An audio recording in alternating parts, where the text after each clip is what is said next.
귀한 24일 마지막 24년 마지막 하루 몇 시간 남겨두고 이렇게 예배를 사모하셔서 이 자리에 오신 여러분들 축복합니다. 축복합니다.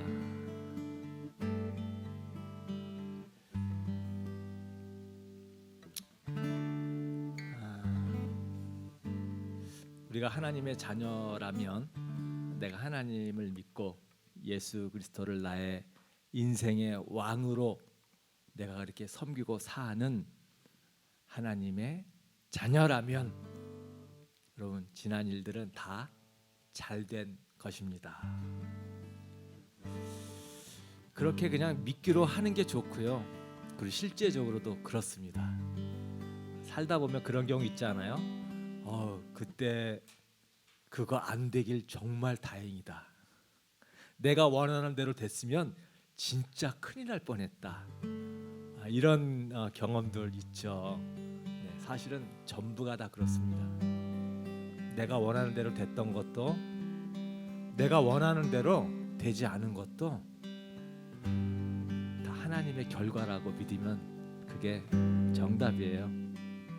그래서 우리 2024년도 여러 가지 많은 일들이 있었지만 다 잘된 것이라고 우리 믿고요.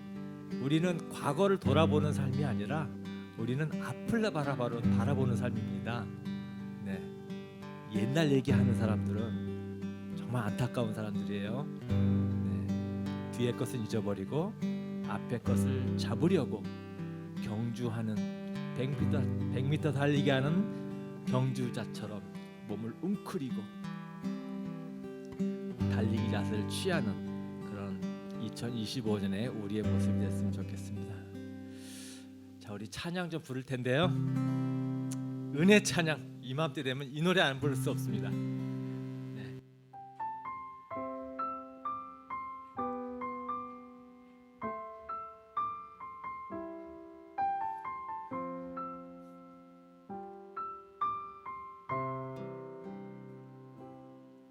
내가 누려왔던 모든 것들이 내가 지나왔던 모든 시간이 내가 걸어왔던 모든 순간이 당연한 것 아니라 은혜였소. 아침에 해가 뜨고 저녁에 노을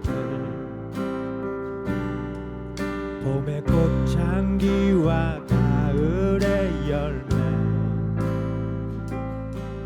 변하는 계절의 모든 순간이 당연한 것 아니라 은혜였어. 모든 것이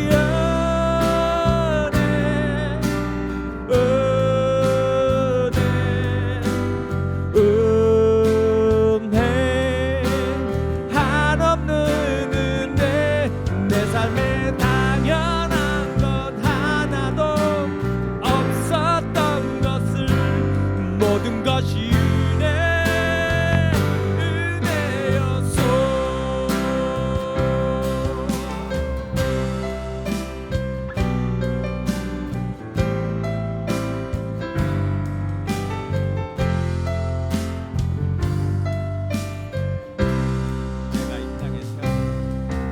내가 이 땅에 태어나 사는 것 어린아이 시절과 지금까지 숨을 쉬며 살며 꿈을 꾸는 삶 당연한 것 아니라 은혜였소. 내가 하나님의 자녀로 살며 오늘 찬양하고 예배하는 삶 복음을 전할 수 있는 축복이 당연한 것 아니라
한번 이 시간 잠시 기도 한번 할까요?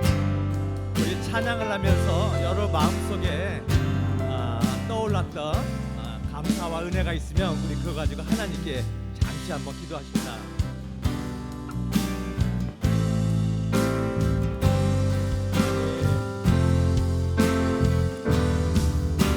한 해 동안 우리 가족을 지켜주셔서 감사합니다. 한 해 동안 우리 주님이 건강하게 해주셔서 감사합니다. 우리 앵커교회가 건강하게 하나님 잘 유지되고 주님의 사랑 안에서 고하게 세워주셔서 감사합니다. 이곳 신촌 성전에 함께 와서 하나님 성실하게 주일 감당할 수 있도록 저희를 지켜주시고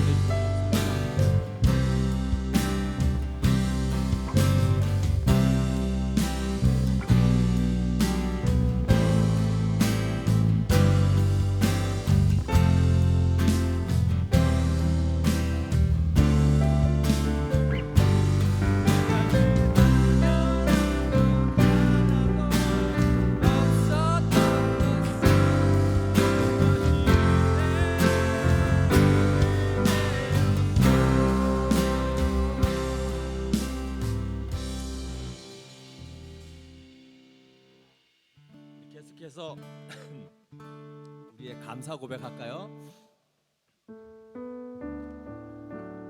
네, 뭐 감사할 수 있을 거 감사하는 거 당연한데요. 이 가사에서 가져가신 것도 감사, 고난 주신 것도 감사, 이런 감사의 고백이 참 귀한 것 같아요. 이것까지도 감사할 수 있는 우리 모두가 됐으면 좋겠습니다.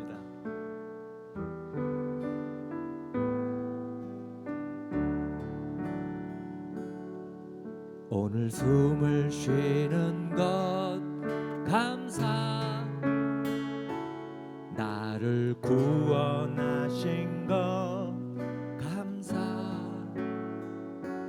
내 뜻대로 안 돼도 주가 인도하신 것 모든 것 감사, 내게 주신 모든 것 감사, 때론 가져가심도 감사, 내게 고난 주셔서 주 뜻 알게 하신 것 모든 것 감사, 주님 감사해요, 주님 감사해요, 내가 여기까지 온 것도 은혜입니다. 주님 감사해요, 주님 감사해요, 나를 사랑하신 주 사랑 감사합니다.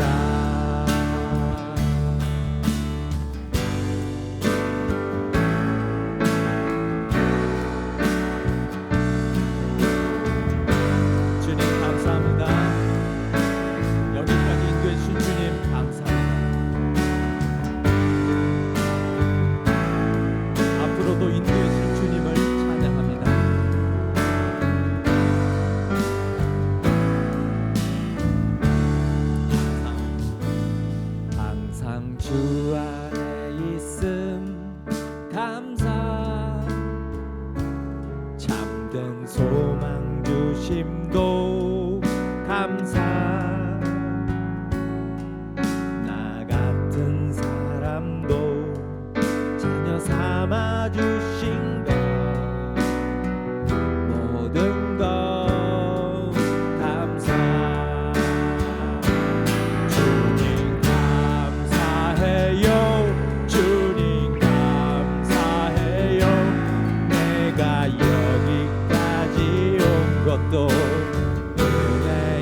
감사의 마음을 하나님께 한번 기도를 올려드릴까요?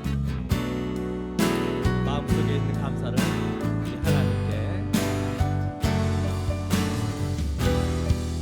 하나님 감사합니다. 나의 믿음과 나의 신앙을 지켜주신 하나님 감사합니다. 부족함에도 불구하고 지금까지 저를 들어 써주시고 사용하여 주시고 인도하신 주님을 찬양합니다. 주님 감사합니다. 능력이 되지 않음에도 불구하고 귀한 주님의 자리에 불러주시고 쓰임받도록 초청해 주신 주님께 너무너무 감사합니다.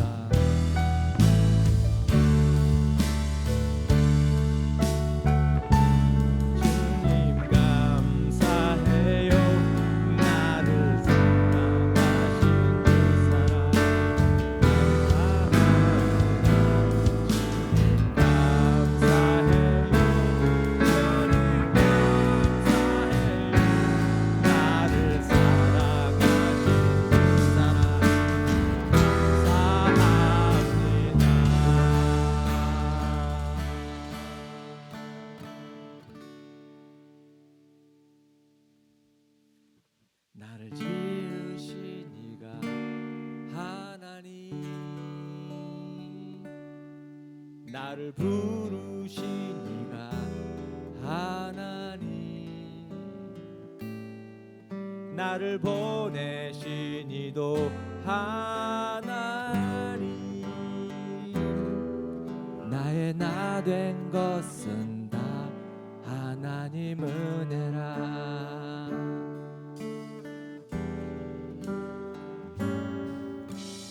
달려갈 길 다가도록 나의 마지막 호흡 다하도록 나로 그 십자가 품게 하시니 나의 나 된 것은 나 하나님 은혜라. 한량없는 은혜, 갚을 길 없는 은혜, 내 삶을 애워싸는 하나님의 은혜. 나 주저함 없이 그 땅을 밟음도 나를 붙드시는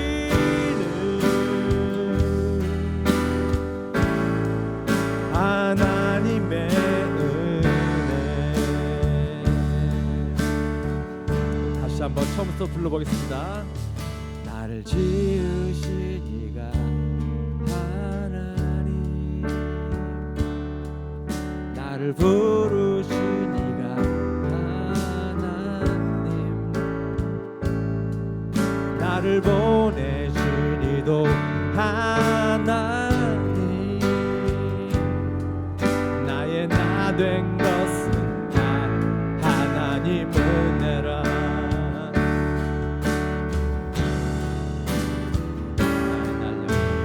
달려갈 길 다가도록 나의 마지막 호흡 다하도록 나로 그 십자가 품게 하시니 나의 나 된 것은 다 하나님 은혜라. 한량없는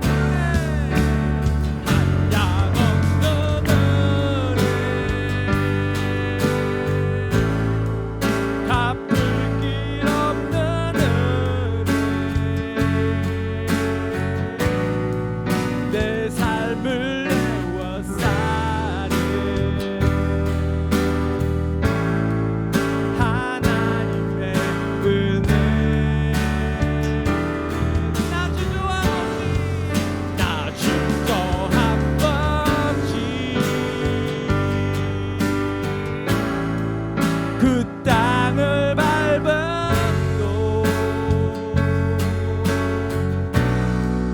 나를 붙드시는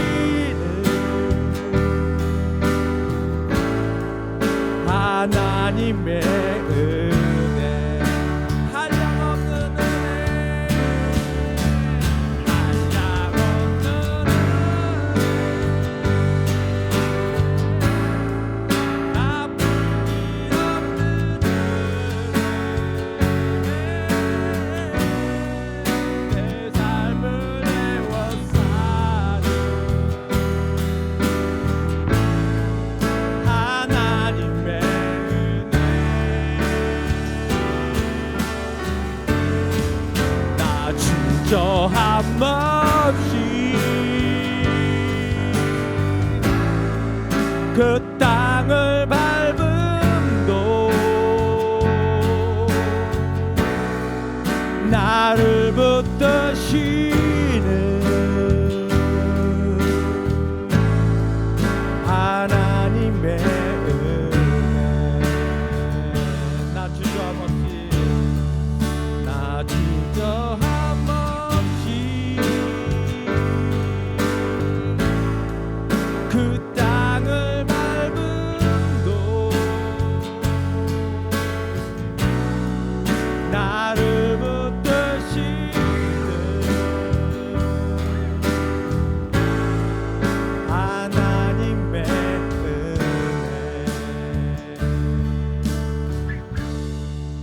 나를 붙드시는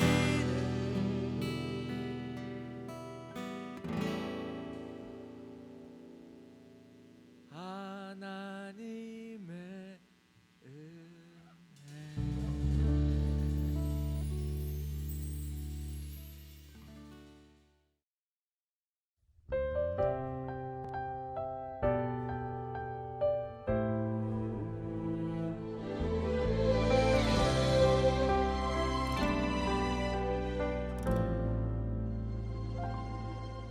내가 누려왔던 모든 것들이, 내가 지나왔던 모든 시간이, 내가 걸어왔던 모든 순간이 당연한 것 아니라 은혜였어. 아침 해가 뜨고 저녁에 노을, 봄의 꽃향기와 가을의 열매, 변하는 계절의 모든 순간이 당연한 것 아니라 은혜였어. 모든 것이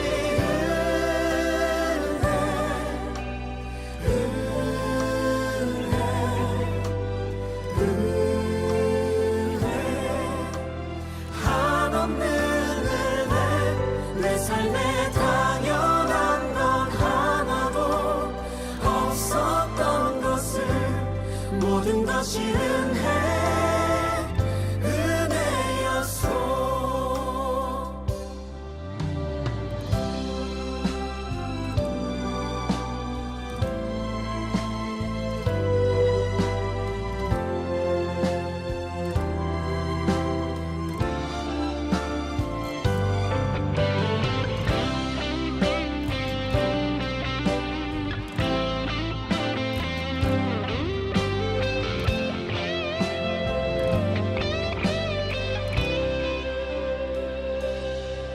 내가 이 땅에 태어나 사는 것,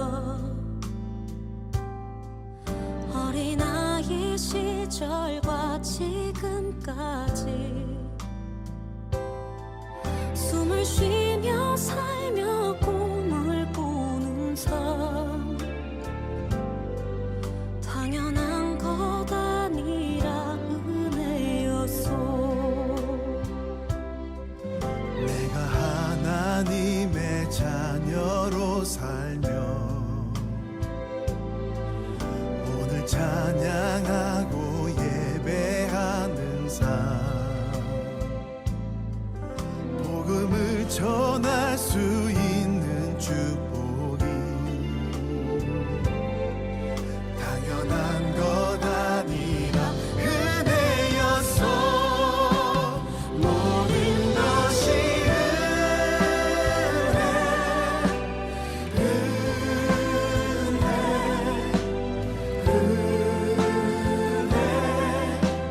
한없는 은혜 내 삶에 당연한 건 하나도 없었던 것을 모든 것이 은혜여서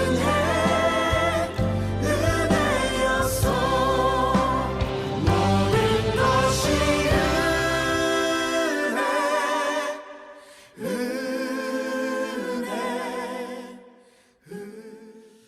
네, 이렇게 쭉 1년을 스케치하듯이 봤는데 보면서 함께 할 수 있어서 너무나 감사하고 참 즐거웠던 그런 시간이었다 생각이 듭니다. 여러분 한 분 한 분이 엔터교회 2024년 귀한 그런 자리에 함께 해주셔서 너무너무나 감사드립니다. 제가 오늘은 우리 엔터교회를 위해서 정말 애쓰신 그런 분들이 좀 있는데 그분들 이렇게 한 분 한 분 좀 이렇게 감사의 마음을 전하고 싶어요. 여러분 우리 119 기도팀이 있습니다.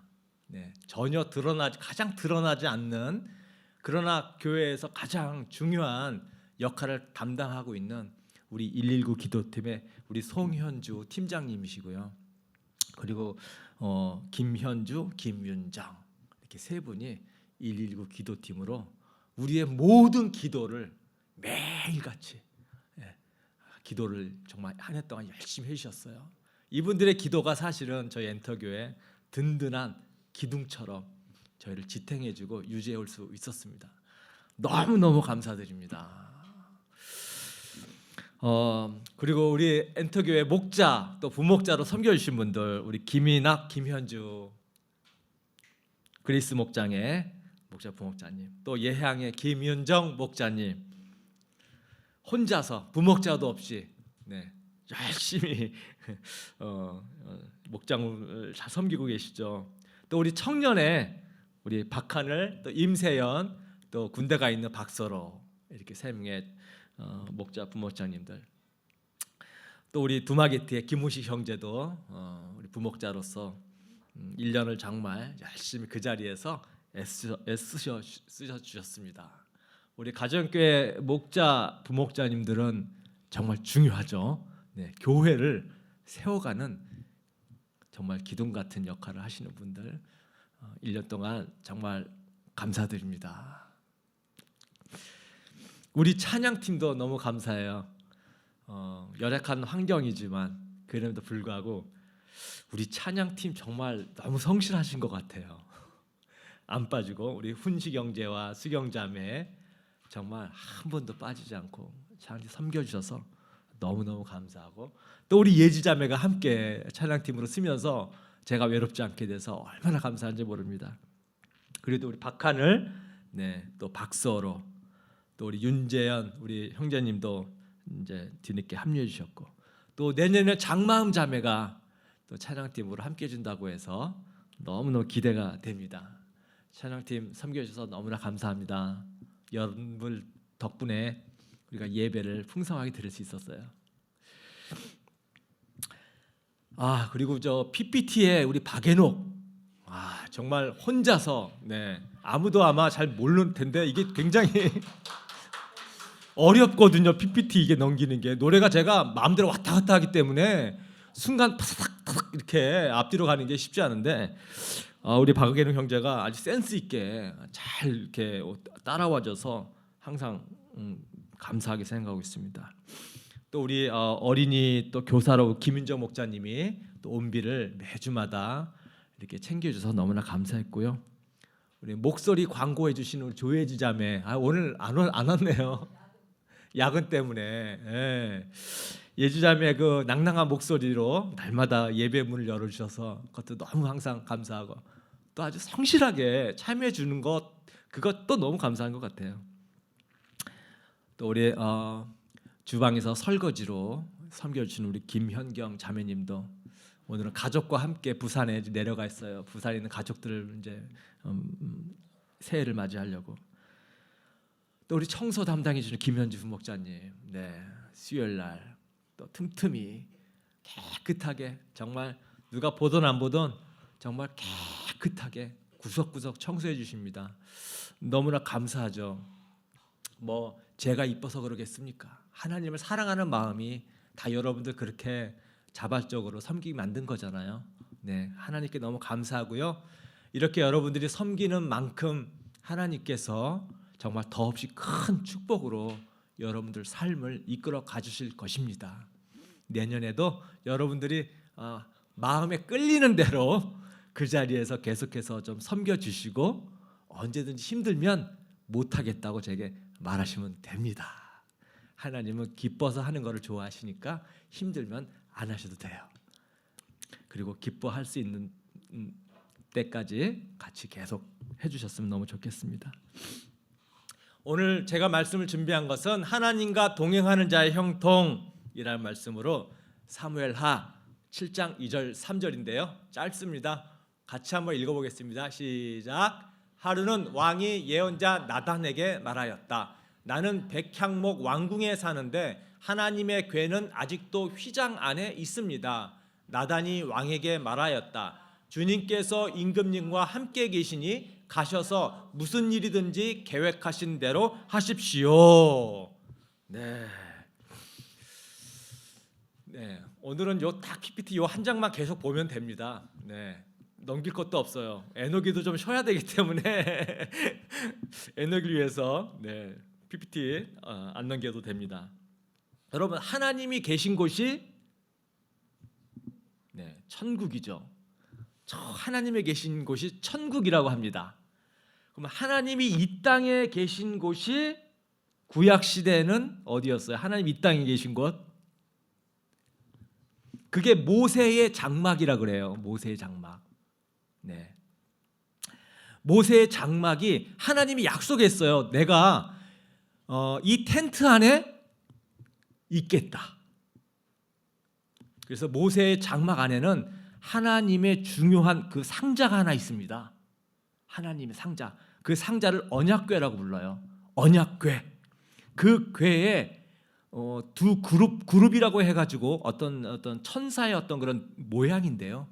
그 상자 위에는 두 마리의 천사가 날개를 쫙 펴고 상자를 딱 이렇게 지키는 그런 형상이 새겨져 있는데, 하나님께서 내가 이 그룹 위에서 너희들을 만나겠다. 너희들이 나를 만나고 싶으면 이곳에 와서 나를 찾아오면 내가 너희들을 만나주겠다. 이게 하나님이 이스라엘 사람에게 약속하신 약속인 거죠. 내가 바로 여기에 있겠다. 그러니까 왜 그러겠어요? 이스라엘 사람들이 도대체 하나님이 안 보여. 도대체 어디 계시는 거야? 왜냐하면 그 당시 다른 이방 그 민족들은 우상이라는 걸 만들어서 눈에 보이도록 딱 뒀잖아요, 어딘가에. 그러니까 얼마나 좋아요. 거기에 가서 우상을 보면 우리가 믿는 신이구나, 눈에 볼 수 있으니까 얼마나 편해요. 그런데 하나님은 도대체 뭘 새기지 말라 그러는 거예요. 형상을 만들지 말래요. 그러니까 이스라엘 사람들이 너무너무 답답하죠. 하나님 좀 있는 곳에 가서 좀 이렇게 뭔가 예배드리고 싶은데, 그래서 하나님이 언약궤 위에 여기에 그냥 내가 있겠다. 여기에 너희들 나를 만나러 나를 만나고 싶으면 이 상자 앞으로 오면 내가 너희들 만나주겠다. 그러니까 무슨 일이 너희들이 바라는 거나 소망하는 거 있으면 얘기하라 이거죠. 그래서 하나님의 그 상자가 모셔져 있는 곳이 바로 텐트입니다. 그게 모세의 장막이에요. 하나님이 모세를 통해서 멋진 이런 장막을 딱 디자인해 줬죠. 그래서 하나님의 집, 천국, 이 땅에는 바로 모세의 장막이 하나님의 집이에요. 하나님의 집. 그러니까 이스라엘 사람들에게 이 모세의 장막은 어마어마한 거죠. 하나님이 거하시는 곳이니까 어마어마한 거예요. 그래서 성막이라고 부릅니다. 성막. 하나님이 계신 텐트다. 성막. 그런데 이 성막을요, 이스라엘 사람들이 블레셋 나라에 뺏기는 사건이 일어나요. 한동안 완전히 나라가 그냥 큰일 났죠. 하나님의 집을 뺏겨 버렸어요. 그러나 얼마 안 있다가 이 하나님의 괴가 다시 이스라엘로 이제 돌아오게 되는데, 자세한 내용은 오늘 패스하고 다시 이스라엘로 겨우겨우 돌아오는데요. 돌아와서 당연히 모세의 장막으로 다시 가야 되는데, 그 텐트 안으로 다시 가야 되는데 그걸로 못 갔어요. 못 가고 어떤 한 사람, 아비나답이라고 하는 사람의 집에 이제 거기에 머물게 된 거예요. 왜 그랬을까? 왜 모세의 장막으로 안 가고 어떤 개인의 집에 보관했을까? 여러분, 이때가 시대적으로 막 혼란한 시대였어요. 이스라엘이. 사무엘이 나이가 들고 사무엘의 막 그 리더십을 막 흔들고, 우리도 왕을 달라 막 이스라엘 사람들이 막 이런 시기에, 거기다가 하나님의 괴가 블레셋에서 다시 이스라엘로 돌아왔는데 엄청난 재앙을 가지고 돌아왔거든요. 그러니까 이스라엘 사람들이 무서운 거예요. 이 하나님의 괴를 옮기다가 어떻게 될까 봐. 이러지도 저러지도 못하고 나라는 혼란스럽고, 그러면서 이 아비나답의 집에 약 20년간 하나님의 괴가 엉뚱한 집에 있었던 거예요. 자, 그런 어떤 상황에서 다윗이 이제 왕으로 딱 세움을 받게 됩니다. 이스라엘의 왕으로. 그리고서 다윗이 자신을 위해서 성을 짓고 거할 궁도 짓고 성을 몇 개를 져요. 다 성을 짓고 나니까 하나님께 너무 감사한 거죠. 이야, 내가 14년 동안 광야를 도망 다니면서 그렇게 목숨을 부지하면서 겨우겨우 살았는데 하나님이 나를 통일 왕국의 왕으로 세워주다니 하나님께 너무 감사한 거예요. 그리고 자기가 지은 화려한 다윗성에 자기가 딱 있는 자기 모습을 보니 너무너무 이게 기가 막힌 거죠. 그런데 하나님과 너무너무 가깝게 있고 싶은 거예요. 근데 보니까 지금 하나님의 괴가 다윗의 장막이 있지 않고 엉뚱한 집에 있잖아요. 이거를 가져오고 싶은 거예요. 이것을 자기가 있는 성으로 가지고 오고 싶은 거예요. 하나님을 너무너무 사랑하거든, 다윗이. 그래서 우여곡절 끝에 이 하나님의 언약궤를 다윗성으로 가져오게 됩니다. 쉽지는 않았어요, 이 성으로 가져오기까지. 근데 가져왔어요. 이게 엄청난 사건이라는 거죠. 다윗의 모세의 장막으로 가져가야 될 하나님의 언약궤를 다윗 성으로 가져왔다는 것 자체가, 이건 정말 말도 안 되는 그런 행위를 다윗이 한 거예요. 그런데 중요한 것은 하나님이 그것을 기뻐했다라는 거예요. 당연히 다윗의 장막으로 가야 되는데, 모세가 만든 장막인데 수백 년간 하나님의 궤는 거기 있었는데 그것을 다윗성으로 가져왔다는 것은, 이건 정말 놀랄 만한 사건이거든요. 근데 하나님이 그걸 기뻐했다라는 거예요. 율법을 어긴 건데 어떻게 보면 기뻐했어요. 근데 다윗이 여기서도 만족을 못합니다. 하나님의 궤를 가지고 왔는데 가만히 보니까 하나님의 궤가 그렇게 그냥 아무렇게나 그렇게, 그게 하나님의 집인데 말이죠. 그 다윗성 안에 어디엔가 이렇게 있는 것이 너무 그것도 마음에 안 든 거예요. 이야, 나는 이렇게 화려한 궁에 사는데 이 하나님이 계신 이 언약궤 상자는 야, 저렇게 아무런 집도 없이 저렇게 널브러져 있는 것이 너무 마음이 아팠어요. 그래서 다윗이 하나님을 위해서 근사한 집을 짓고 싶다, 이런 바람을 가지고 있어요. 근데 그게 될 일인가? 당연히 모세의 장막으로 가야 되는데, 지금 자기가 그쪽으로 가야 되는데, 하나님의 집을 정말 너무너무 짓고 싶다, 이런 마음을 선지자 나단 선지자가 이것을 알고 지금 그렇게 얘기를 하는 거예요. 자, 다시 한번 읽어볼까요? 하루는 왕이 예언자 나단에게 말하였다. 나는 백향목 왕궁에 사는데 하나님의 궤는 아직도 휘장 안에 있습니다. 다윗성 안에 아마 다윗이 나름대로 이렇게 텐트를 쳐놨던 것 같아요. 성 안에다가 하나님의 언약궤를. 그러니까 이걸 딱 보고 있으니까 야, 너무 말이 안 되는 거예요. 이것을 나단이 듣고서 3절에 말합니다. 주님께서 임금님과 함께 계시니 가셔서 무슨 일이든지 계획하신 대로 하십시오. 여러분, 이게 정말 너무너무 중요한 말이에요.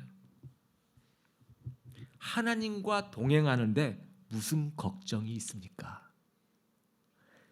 하나님이 당신과 함께 하는데 뭘 그렇게 걱정합니까?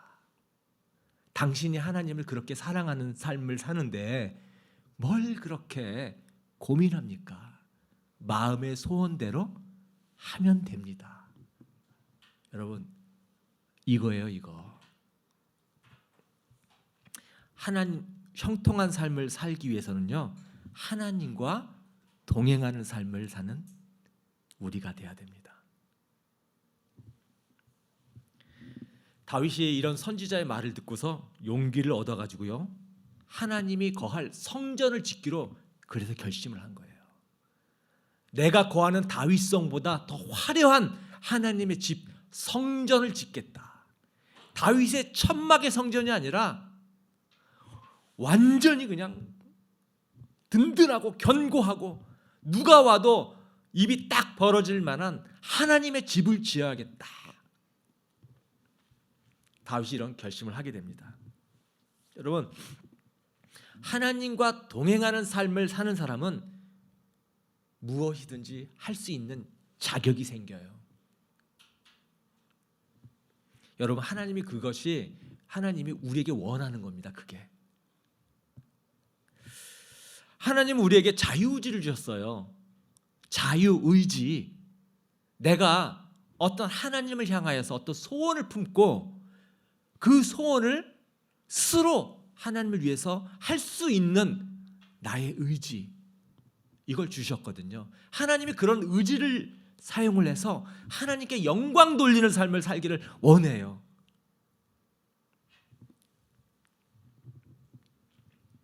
그래서 네가 하고 싶은 대로 해도 괜찮아. 네가 나와 동행하는 삶을 살고 있다면 네가 하고 싶은 대로 한번 해봐. 나 너무 기대돼. 네가 날 위해서 그런 생각을 가졌다니 너무 기뻐. 내가 도와줄게. 네가 하고 싶은 일을 한번 해봐. 이게 하나님 마음이에요. 제가 개척할 때 있잖아요. 2020년쯤 됐을 거예요. 그때 여러 가지 기도를 하면서 응답을 여러 방향으로 받았는데 제가 가장 확신을 가졌던 기도 응답이 뭐였냐면, 그때 장순의 선교사님을 제가 소개받았어요. 인도에서 사역하시는 선교사님인데 이제 한국에 잠깐 들어오셔서 어떤 목사님 소개로, 이분이 이제 기도의 은사가 있는 분이어가지고 그분에게 얼굴도 안 보고 전화 통화하고서 저의 기도 제목을 이제 설명드렸어요. 그래서 이제 기도해달라고 부탁했는데, 그러고 나서 이제 곧 어떻게 이제 기도하시고서 어떤 응답을 받았을까 기다렸죠. 근데 며칠이 지나도 전화가 안 와요. 그래서 그냥 흐지부지 저도 실망하고, 별로 그렇게 뭐 기도 응답이 없나? 뭐 별로 관심이 없었나? 잊어버렸나? 그러면서 저도 그냥 잊어버렸거든요. 야, 근데 한 2주 정도 만에 이분이 갑자기 톡으로 기도 응답 받은 거 제가 음성 메시지를 녹음을 했는데 제가 보내드리겠다고 한 2주 정도 만에 메시지를 보내온 거예요. 그러니까 이분도 굉장히 신중하신 분이죠. 자기가 계속 기도를 하면서 내가 주었던 정보를 가지고 기도를 하면서 그 기도를 통해서 하나님이 주시는 어떤 마음이라든가 생각들이 있지 않으면 쉽게 이제 메시지를 주지 않는 거죠. 많은 어떤 그런 내용들을 한 20여 분이니까 꽤 긴 내용이잖아요. 막 이런저런 내용들을 이제 기도하시고서 이제 들었던 것들을 나한테 주셨는데, 그때 가장 제 마음에 확 들어왔던 게 이런 거예요. 목사님, 하나님이 함께 하시니까 목사님이 원하시는 대로 하면 됩니다. 하나님이 기뻐하셔요. 이런 말씀이 들어 있었어요. 내가 굉장히 많은 고민과 갈등으로, 그쵸, 개척에 하는 그 마당에 고민을 하면서 주저주저하는 그런 모습이 있었겠죠. 이 기도 응답을 통해서 제가 더 이상 고민하지 말자라고 결심을 하고 개척으로 이제 결정을 하고 그렇게 이제 개척 뛰어들게 된 겁니다. 뭐 그 뒤로는 술술 풀리는 거예요. 이게 결정하기까지가 힘들지 막상 결정을 딱 하고 일을 시작하면 이제 하나님이 적극적으로 뛰어드셔서 하나님의 일이 같이 이제 이뤄가는 겁니다. 여러분, 우리가 스스로 하나님의 선한 일을 내가 행하기 위해서 어떤 일을 계획하고 하나님께 정말 영광 돌리고 싶어서 하는 일, 우리 하나님 이거 기뻐하십니다. 우리가 그렇게 꿈을 꾸며 살기를 원하셔요. 그런데 반드시 중요한 것은 하나님과 동행하는 삶을 살 때. 문제는 하나님과 동행하지 않으면서 이런 삶을 산다라는 거예요. 굉장히 많은 사람들이 착각하며 삽니다. 내가 하나님과 동행하는 줄 알고 착각하며 살 수가 있어요. 사실은 이러한 삶에서 하나님과 동행하지 않는데 내가 하나님을 위해서 뭔가 하려고 덤빌 때는요, 그 깊은 동기에는 자기의 꿈을 이루고 싶은 게 이제 분명히 들어가 있죠. 거기에는 하나님의 이름을 빙자해서 잘못된 거죠. 물론 그렇다고 하나님과 동행한다고 해서 꼭 잘된 결정만 하는 것은 아닙니다. 우리는 부족하고 연약하기 때문에 내가 하나님과 동행하는 삶을 살아도 잘못된 선택을 할 수가 있어요. 하나님이 원하지 않는 그런 방향을 결정해서 내가 나아갈 수도 있어요. 그런데 걱정할 게 없다라는 거예요. 왜냐하면 우선은 내가 하나님과 동행하는 삶을 살게 되면 거의 하나님이 기뻐하시는 일을 추구하게 되어 있습니다. 그렇지 않기가 힘들어요. 그래서 동행하는 자에게는 그가 추구하는 일들이 하나님이 기뻐하시는 일이 될 가능성이 많고요. 그러나 그렇지 않다 하더라도 하나님께서 우리의 잘못된 길을 고쳐주기 때문에 그렇습니다. 내가 잘못된 선택과 잘못된 방향으로 내가 계획을 가질지라도 하나님께서 그 길을 막으시던가 다른 길을 보여주시던가 아니면 그 길을 바꾸시던가 선하게 인도해 주실 거라는 거예요. 그래서 하나님과 동행하는 삶을 사는 자에게는 두려울 것이 없는 거죠. 어떤 길이든 하나님이 선하게 옳은 길로 바른 길로 가는 나에게는 그 길이 활짝 열리도록 잘못된 길로 들어설 때는 그 길을 바꾸어 주셔서 다시 새로운 길로 인도해 주시는 하나님이시기 때문입니다. 그래서 여러분, 내가 형통한 삶을 살기 위해서는 하나님과 동행하는 삶을 사느냐, 이것이 너무 중요한 거죠. 자, 그 다음에 또 하나 중요한 게 있는데요. 형통한 삶을 살기 위해서 성취의 때와 시기는 하나님께 맡겨라, 이거예요. 그 때와 시기는 하나님께 맡겨라. 다윗이 지금 하나님의 집을 짓겠다고 결정을 했어요. 마음의 결심을. 너무너무 막 신나요. 빨리 화려한 돈도 많지 다윗이. 부족한 게 전혀 없어요. 빨리 내가 하나님의 집을 지어야겠다. 근데 하나님이 막으셨죠.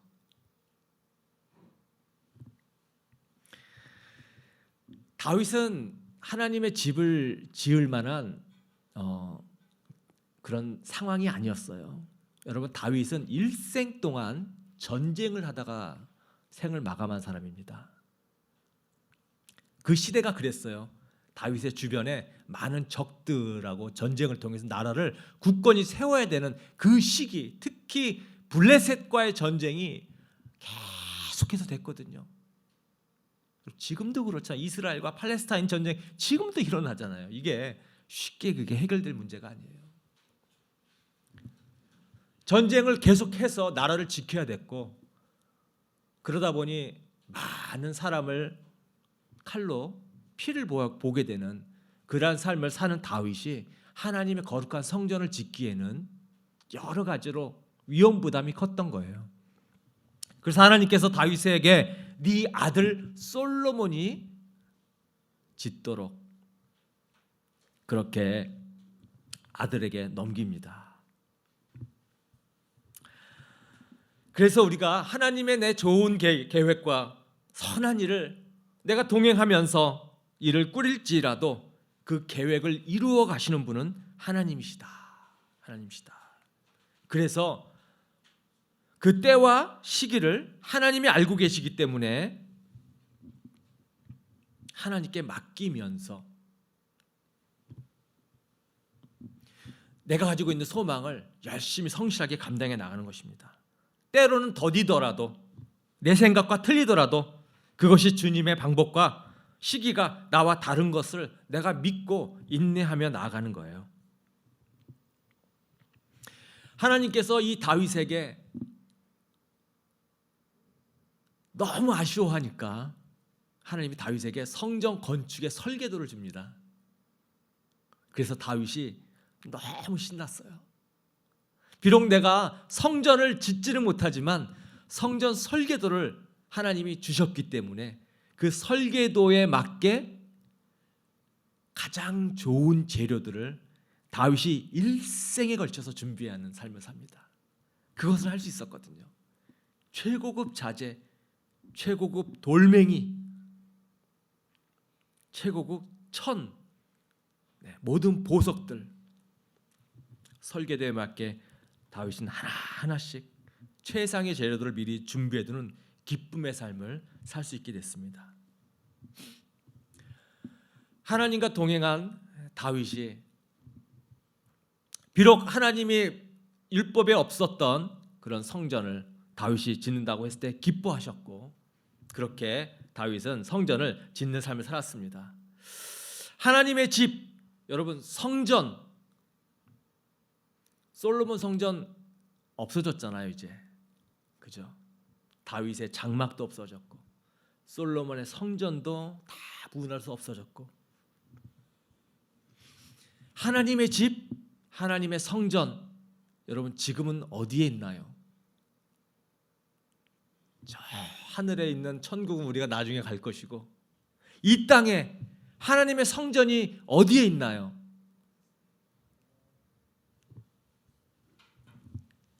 우리 안에 있잖아요 이제, 그죠?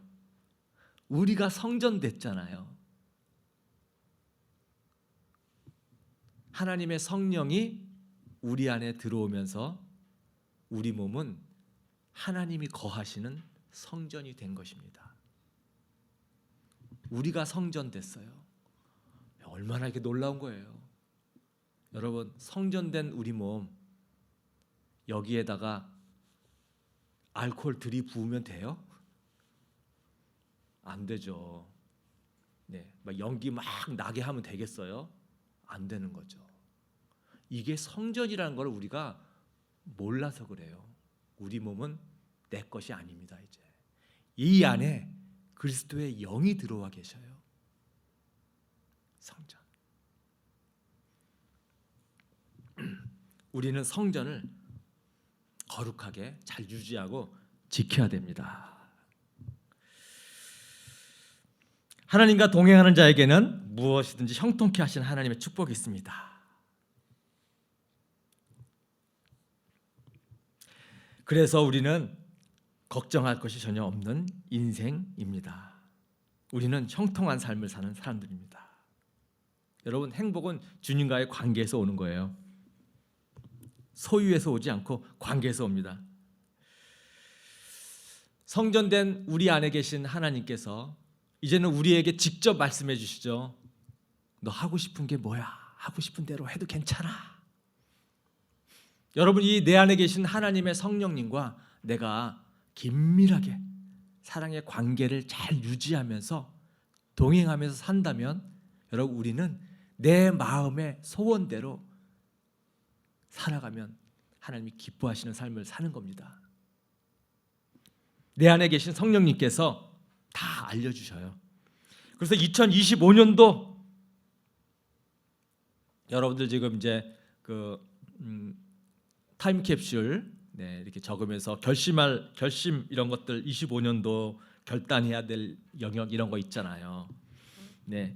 그것이 하나님이 내가 하나님과 동행하는 가운데서 내가 정말 하고 싶은 결단을 해야 되는 것들을 여러분 적은 거잖아요. 그것이 하나님이 나에게 주신 마음이라고 믿고요. 그것이 무엇인지 우리가 잘 좀 적으셔서 정말 2025년도에 하나님이 하라고 하신 거 있으면 2025년도에는 무조건 그냥 결단하시고요. 또 하나님이 하지 말라고 하는 거 있으면 한번 끊어보기도 하고요. 결단하고 뛰어드는 그런 우리가 됐으면 좋겠습니다. 또 뒤로 미루지 않았으면 좋겠습니다. 그래서 우리가 그것을 가지고 우리가 함께 2025년도에 한번 힘차게 형통한 삶을 한 건 더 나아가는 우리 모두가 되기를 축원합니다. 우리 같이 한번 일어나서 우리 이렇게 서로를 좀 이렇게 마주 보면서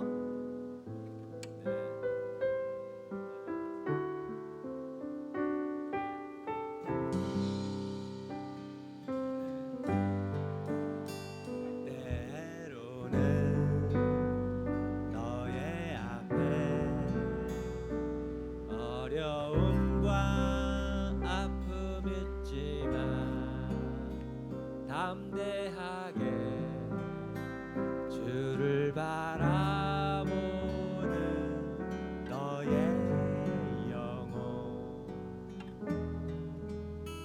너의 영혼 우리 볼 때 얼마나 아름다운지 너의 영혼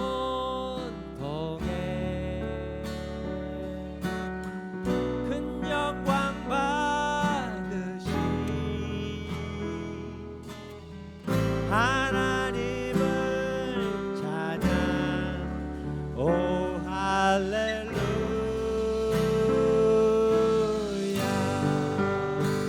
너는 택한 족속이여 왕같은 제사장이여 거룩한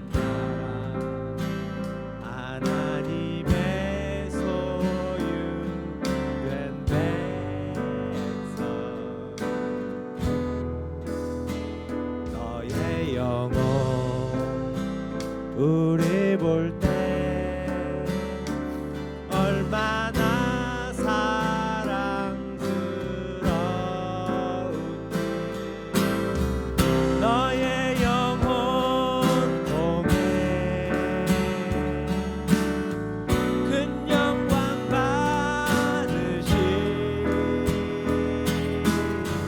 하나님을 찬양 오 할렐루야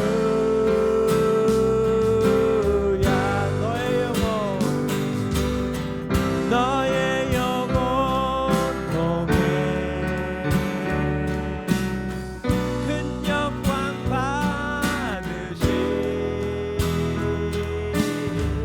하나님을 찬양 오 할렐루야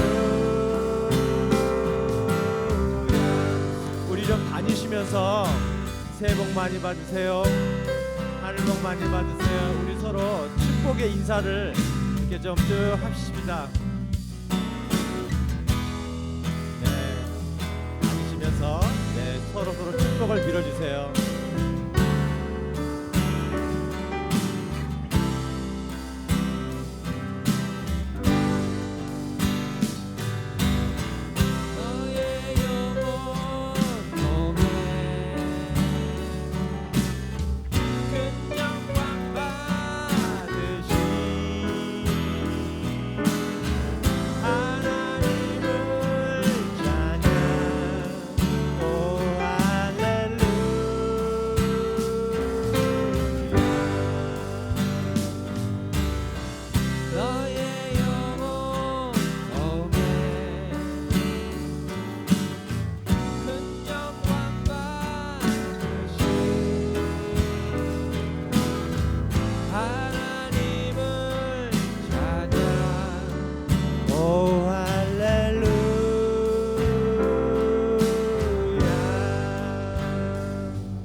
이제 여러분이 잠깐 앉으셔가지고 우리 오늘 아까 적으신 기도 제목을 가지고 우리 잠깐 기도하고 제가 다니면서 여러분들 한 사람 한 사람 좀 간단하게 좀 축복 기도 해드릴 테니까요. 이렇게 기도하면서 이렇게 오늘 송구영신 예배를 마치도록 하겠습니다.